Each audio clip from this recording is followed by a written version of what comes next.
Bonjour à toutes et à tous.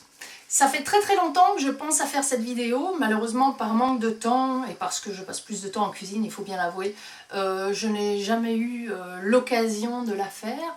Donc aujourd'hui j'aimerais vous parler d'une chose qui me tient à cœur et que je voudrais faire savoir, c'est la santé de ma fille. Ma fille qui aujourd'hui a 9 ans est en pleine forme, il faut bien le dire, mais quand elle était petite, quand j'ai arrêté de l'allaiter à 2 ans, elle a commencé à développer de l'asthme, des bronchites asthmatiques sans arrêt. Et les médecins ne trouvaient pas du tout comment faire pour qu'elle arrête de tousser, d'avoir tout le temps ses allergies, tout le temps. Et donc ils lui ont donné toutes sortes de médicaments, de la ventoline, toutes sortes de choses, de l'Aerius entre autres. Et quand je regardais un petit peu des vidéos sur internet et j'ai vu un jour l'interview d'une dame qui a écrit un petit bouquin orange. Cette dame s'appelle Corinne Gouget. Et elle a écrit un livre sur les additifs et les colorants alimentaires. Et je me suis dit, tiens, pourquoi est-ce que je n'achèterais pas ce livre pour voir un petit peu ce qu'il y a dans tous les médicaments que je donne à ma fille, dont l'Aerius liquide qu'on donne aux enfants tout petits. Donc elle avait 2 ans quand elle a commencé à attraper toutes sortes de choses, de bronchites, d'asthme, de bronchites asthmatiques, etc. Et donc, j'ai commandé le livre de Corinne Gouget qui s'appelle « Additifs alimentaires, attention, danger ». Et j'ai regardé ce qu'il y avait dans l'Aerius liquide et j'ai pris peur. Dans l'Aerius liquide, par exemple, il y a du propylène glycol qui est un antigel, qui est interdit dans beaucoup de pays, qui peut rendre aveugle, entre autres, sans parler de toutes les autres maladies que ça peut procurer, mais sans parler de toutes les autres maladies que ça peut provoquer, pardon. Mais au-delà de ça, c'est tous ces médicaments que je donnais à ma fille, je me suis rendu compte qu'ils étaient bourrés de produits chimiques, d'additifs, de choses, de machin, dont vraiment elle n'avait absolument pas besoin du tout. Et on a même essayé, pour vous dire jusqu'où on a été, les médecins ont même cru que c'était peut-être une coqueluche et ils lui ont donné des médicaments contre la coqueluche alors que c'était pas ça du tout. Donc comme le fait qu'elle toussait tout le temps, ça pouvait provoquer un décollement de la plèvre, ils savaient vraiment plus quoi faire. Et quand j'ai lu le petit bouquin que j'ai commandé donc, de Corinne Gouget, je me suis dit, c'est bon, je prends le risque, c'est ma fille, donc là je parle de mon expérience personnelle, et je ne vous dis en aucun cas qu'il faut arrêter les médicaments que les médecins vous donnent pour vos enfants si tel est le cas. Je voulais juste vous parler de mon expérience personnelle, c'est-à-dire que pour ma fille, j'ai décidé de tout arrêter. C'est-à-dire que tout arrêter, je suis devenue très extrémiste. Et je sais que c'est un mot qui est difficile parce que être extrémiste c'est jamais bon en quoi que ce soit, mais malheureusement c'est ce que je suis devenue, il faut bien le dire. Je suis devenue très extrémiste bio, c'est-à-dire que j'ai tout supprimé. J'ai supprimé tous ces médicaments, vraiment toutes ces choses. J'ai toujours un petit tube de ventoline dans le fond de l'armoire si jamais il lui arrivait une crise, quelque chose contre lequel on ne peut rien faire.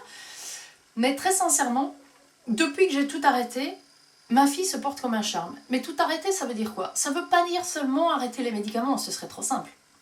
Ça veut dire qu'à la maison, il n'y avait plus un seul pot de Nutella ou quoi que ce soit.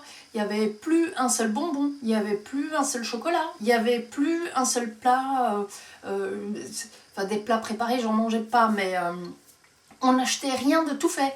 Il n'y avait plus de jambon par exemple, parce que dans le jambon il y a des nitrites, il y a des choses qui sont hyper nocives pour la santé, le jambon, le saucisson, le salami, etc. Alors que bon, dans la famille, il y en a qui en mangeaient, moi personnellement non, mais bon, voilà. Et ben, j'ai vraiment changé du tout au tout toute notre alimentation, et je peux vous assurer que depuis qu'elle ne prend plus d'additifs ni de colorants alimentaires, elle se porte comme un charme, vraiment. Elle va très très bien, elle n'a plus d'allergie, elle n'a plus rien du tout, elle ne tousse plus, elle n'a plus d'asthme. Par contre, le revers de ceci, donc de cette manière de manger, c'est effectivement le fait que les inscrire à la cantine, c'est compliqué quand c'est pas bio. Et même quand c'est bio, c'est compliqué parce qu'à la cantine, on leur donne quand même des desserts industriels, etc. Et moi, j'ai été jusqu'à supprimer même tous les produits laitiers. C'est-à-dire qu'elle ne boit plus de lait, elle ne mange pas un yaourt, on n'a rien de tout ça à la maison. Donc elle boit du jus de riz, comme le médecin appellerait ça, puisque je ne peux pas appeler ça lait de riz apparemment. Enfin, c'est vraiment... Pour quelqu'un qui a vraiment envie de changer les choses et de voir si la santé de son enfant s'améliore en changeant les choses, je pense que ça vaut la peine d'essayer, vraiment. Peut-être pas en arrêtant les médicaments, quoi qu'il en soit, parce que je ne suis pas médecin, donc je ne vous dirai certainement jamais d'arrêter les médicaments, mais au moins essayer de changer l'alimentation de l'enfant et voir comment il réagit, voir s'il se sent mieux, voir s'il est plus léger, s'il est plus jovial, s'il dort mieux la nuit. Donc à partir de ce moment-là, déjà avant je cuisinais beaucoup, mais à partir de ce moment-là, je faisais tout. C'est-à-dire que le moindre gâteau, le moindre biscuit, la moindre chose que mon enfant va manger, c'est moi qui le fabrique. Il n'y a pas un seul biscuit industriel à la maison. Il n'y a pas une bouteille de coca, de choses, de jus, peu importe. Il n'y a rien de tout ça. Si je veux que mes enfants boivent un jus, mis à part le fait que très souvent ils boivent de l'eau, mais si je veux qu'ils boivent un jus, je prends 2 oranges ou 3 oranges, je les presse, je le rallonge avec un peu d'eau, ou 3-4 oranges, peu importe. Je mets un peu de sucre et voilà, ils ont une orangeade. Il n'y a pas besoin d'avoir du jus d'orange industriel. On peut aussi le boire pur, mais enfin bon, quand on manque un petit peu de temps, s'il faut faire un jus d'orange à chaque fois que l'enfant a envie d'un jus, on n'est pas vraiment sorti de l'auberge. Donc c'est pour ça que le rallonger avec un peu d'eau, c'est quand même bien pratique. Je vous invite donc à essayer de voir au-delà de tous ces médicaments et de voir au-delà de tout ce qu'on donne machinalement à nos enfants pour essayer d'améliorer la santé de votre enfant. C'est vraiment très très important. Vous aussi, ça va vous procurer de la joie et vous permettre de vous sentir mieux. Moi, c'est vrai que quand je voyais ma fille tousser toutes les nuits, toutes les 30 secondes, j'étais vraiment mal, j'étais désespérée, je ne savais pas quoi faire. Et c'est vrai que ce petit livre orange de Corinne Gouget, qui coûte à peine moins de 10 €, un petit peu moins de 10 €, ça m'a vraiment sauvée, ça m'a soulagée, et c'est vrai que ne plus donner à manger à son enfant de la même façon et voir qu'il se porte vraiment bien, qu'il est en pleine forme, en pleine santé, c'est vraiment une satisfaction personnelle. Alors c'est sûr que quand je vais chez les médecins, ils me disent « Mais comment ça? Vous ne lui donnez plus de lait? Mais comment ça? Ça se voit, cet enfant manque de calcium. » Ma fille ne manque absolument pas de calcium, elle se porte comme un charme, elle ne s'est jamais rien cassé et pourtant elle est casse-cou. Hein. Mais je dirais, elle n'est pas du tout fragile, elle va très très bien. Et sincèrement, parfois il y a certains médecins qui devraient se pencher sur la question des additifs alimentaires plutôt que de dire la pauvre gamine elle ne boit pas de lait donc elle manque de calcium, quoi. Surtout que du calcium, il y en a dans bien d'autres choses que les produits laitiers. Mais enfin bon, ça c'est un autre sujet, je ne vais pas commencer à m'étaler là-dessus. Mais tout ça pour vous dire que essayez d'autres alternatives à côté de ce que la médecine vous propose pour voir si l'état de santé de votre enfant s'améliore. Moi je vois souvent des mamans qui y envoient leurs enfants en colonie de vacances avec de la ventoline, des choses, des machins à prendre. Certes, il peut en avoir besoin, mais peut-être que si vous essayez une autre façon de l'alimenter, il peut aussi s'en passer. Et je pense que ça, c'est très très important. Donc une alimentation principalement de fruits, de légumes, de céréales, tout bio, bien entendu, hein, parce qu'on ne peut pas manger comme ça et ne pas manger bio, c'est pas possible. S'alimenter que de pesticides, c'est pas possible. Donc il faut vraiment faire attention à son alimentation. rien acheter d'industriel, et vous verrez que l'état de santé de votre enfant peut vraiment, vraiment, vraiment s'améliorer. Par contre, effectivement, comme je vous disais, non seulement le problème de la cantine se pose, mais pas seulement ça. Ma fille, quand elle est invitée à un anniversaire, par exemple, même si je dis aux parents qui l'invitent d'essayer d'éviter de lui donner des bonbons, on ne peut pas non plus lui interdire à 100%. Et je sais que quand elle va rentrer de l'anniversaire, eh ben, pendant 2 semaines, elle va tousser, elle va être mal, elle va avoir de l'asthme, elle va clairement être malade.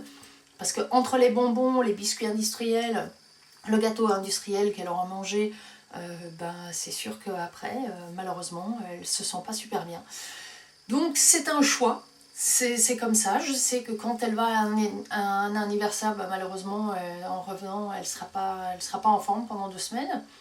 Mais au moins, je sais qu'à la maison, elle mange bien, je sais que j'ai fait le bon choix pour mon enfant. Et j'espère que vous ferez aussi de bons choix alimentaires pour votre enfant ou pour vos enfants. Je sais que c'est important autant pour vous que pour moi. La santé de nos enfants est très importante pour tout un chacun. Ils sont l'avenir. Et j'espère que cet avenir sera fait de bio, sans pesticides, sans additifs alimentaires, sans produits chimiques, sans toutes ces choses qu'on utilise tous les jours et au quotidien et qui sont hyper nocifs pour la santé. J'espère que ma vidéo ne vous a pas choqué, mais je voulais vraiment, vraiment, vraiment parler de mon expérience, de l'expérience que j'ai avec mon enfant sur cet état de santé qui est l'asthme, les bronchites asthmatiques, etc. Et sur comment j'ai réussi à surpasser cet état en changeant l'alimentation. Encore une fois, je ne suis pas médecin, je ne me substituerai jamais à un médecin et je ne vous dirai jamais d'arrêter quoi que ce soit pour votre enfant. C'est à vous de juger, c'est vous le parent, c'est à vous de voir ce que vous avez envie de faire, mais vous pouvez peut-être essayer d'améliorer l'alimentation et ça n'en sera que bénéfique pour toute la famille. Je vous souhaite une très très bonne journée et à très bientôt. Au revoir.